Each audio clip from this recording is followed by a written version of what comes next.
என் பேர் விக்னேஷ். நான் வந்து தேனாம்பேட்டையிலேருந்து வரேன். 117வது வட்டம். எங்கள் இவ்வளோ பெரிய ஆர்ப்பாட்டமும் ஒரு சாதாரண ஒரு தனி மனிதனுக்காக இது நடக்குதுன்னா, இது ஒன்றும் இங்கே வந்து எல்லாருமே வந்து இங்கே ஒரு ஷோ காட்டுறது, இங்கே ஒரு மாஸ் கேதரிங் காட்டுறதுக்கோ, இங்கே வந்து நாங்கள் வந்து இது ஒரு திருவிழா மாதிரி செலிப்ரேட் பண்ணலாம் வரல.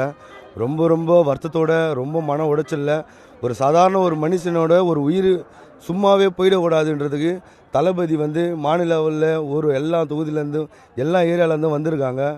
இதை வந்து கவர்மெண்ட்டுக்கு வந்து போலீஸுக்கும் சரி, இது மெயினாக வந்து வார்னிங் கொடுக்குறது வந்து போலீஸ் தான். போலீஸ் ஒன்றும் சிஎம்மோ இல்லை நீங்கள் உங்களுக்கு டைரெக்டாக ஜட்ஜ்மெண்ட் கொடுக்கறதுக்கோ ஒரு உயிரை எடுக்கிறதுக்கோ உங்களுக்கு ரைட்ஸ் கிடையாது.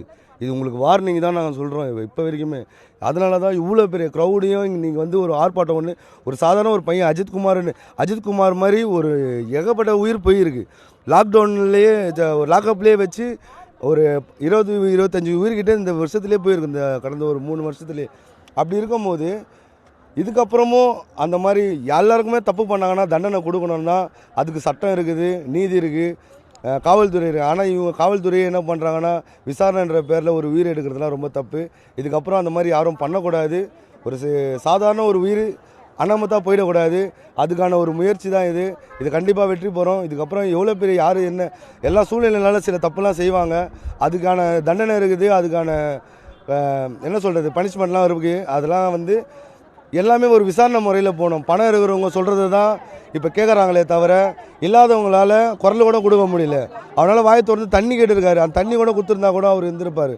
எதுவுமே இல்லாமல் அவரை போய்ட்டு அடிச்சு இப்படி சாவடிச்சு அவங்க குடும்பத்துக்கும் அந்த ஊருக்கும், இப்போ அந்த ஊர் எந்த ஊருன்னே தெரியாத ஒரு ஊர், அந்த ஊரை இப்போ பேசும் மாதிரி அளவுக்கு ஒரு உயிர் இழப்புனா பாதிக்கப்பட்டிருக்கு அஜித்குமாரோட மரம். அவங்க குடும்பத்துக்கு நான் ரொம்ப ஆழ்ந்த இரங்கலை தெரிவித்துக் கொள்கிறேன். இதுக்கப்புறமும் இந்த மாதிரி ஒரு உயிர் கூட அண்ணாமத்தான் போகக்கூடாது. அதுக்கான முயற்சி தான் எங்கள் தளபதி பண்ணியிருக்காரு. கண்டிப்பாக 2026 தளபதி சிஎம் ஆவார். இதை யாராலுமே மாற்றவும் முடியாது, மறுக்கவும் முடியாது.